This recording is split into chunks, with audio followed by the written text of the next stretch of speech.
Hi guys and welcome back.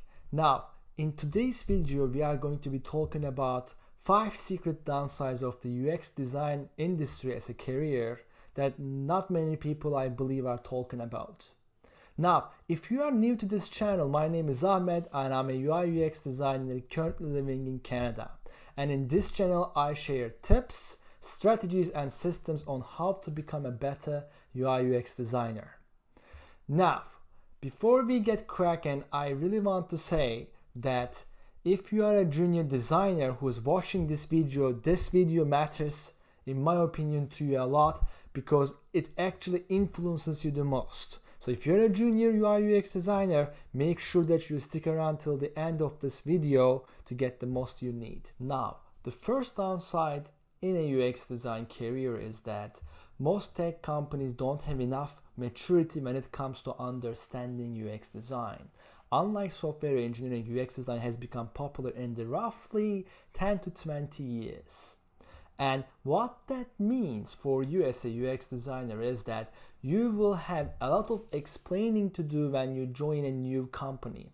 At each job, you are probably going to explain the basic terminology of user experience and what a normal design process looks like, because if you are the first designer or one of the first few designers in a company, which most of the UX designers are because it's just such a new career for most of us, that you will have a lot of explaining and communication to do. Now, the second downside of this industry is that it is very geared toward mid-level to senior level designers when it comes to hiring.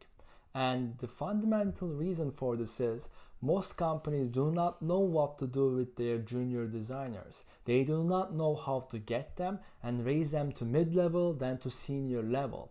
So what they are trying to do is they find the 10% of the companies who actually raised mid-level or senior level designers who are of top-notch quality, and they poach them, they hire them. This strategy that is tied to the lack of maturity in the field for UX design implicates that it's very hard for a junior designer. It's hard to find a job when you are applying for a job and you know that a person who has 3 years, 5 years experience will get a much better lookout than you, because the company not only wants to expect a higher level of work, but also doesn't know how to use the potential you have. The third secret downside in this industry is that there are a lot of false promises. Because it's a new brand profession that emerged in the last 10 to 20 years, UX design is having a lot of false promises given by the employers or boot camps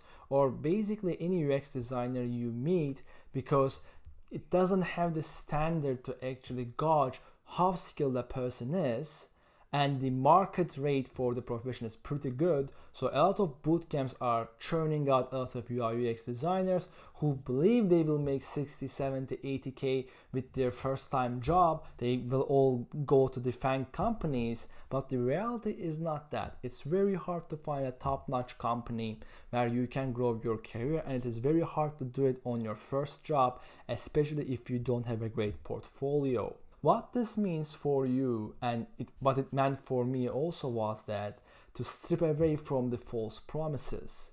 Now, it is very important to know where your skill level is, and also to grow basically your BS detector when you go to apply for jobs. It is very important to know when you are being hassled, whether it is by the training you are going to receive or by the job you are applying. Now, the fourth secret downside in the UX design industry that people don't talk about is that you need to be a good communicator almost in any kind of a job you will get in this sector. Now, I heard, just like you, that a UX designer has to be a great communicator in various Medium posts or various actually job applications. It's saying being an excellent communicator. But what I learned to take that is much more about a person who is very good at persuading people and understanding and empathizing where they are coming from. You being able to communicate your ideas is not only basically explaining what you are meaning to the other person so they can understand you, but you actually being able to negotiate and understand where the other party is coming from, whether they are a stakeholder, a manager, a software engineer. If you are talking with your fellow software engineer and you are proposing a design solution and the software developer opposes, he or she might be likely opposing because it would be very hard to implement and will take them too much time. It is up to you to actually find out why they don't want to and find a better solution or actually persuade them. And this all basically happens when you understand that communicating is not just explaining ideas, it's also persuasion and sometimes convincing people. Now, the fifth downside of the UX design industry is that you have to learn. You have to learn to get good at killing your darlings, especially for junior designers out there whose portfolio consists mostly of side projects.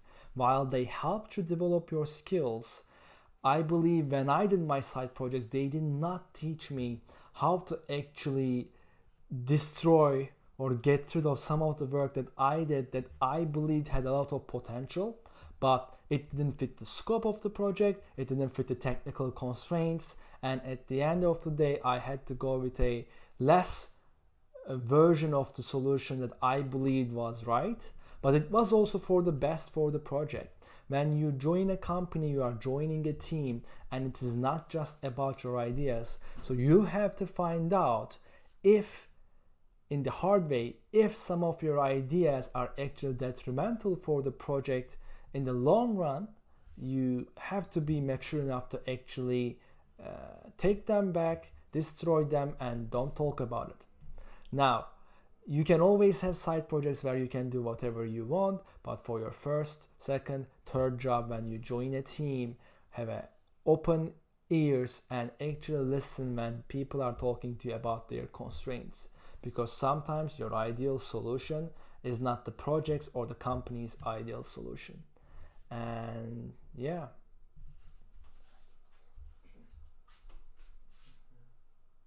Thanks for watching this video, everyone, and I hope you enjoyed it.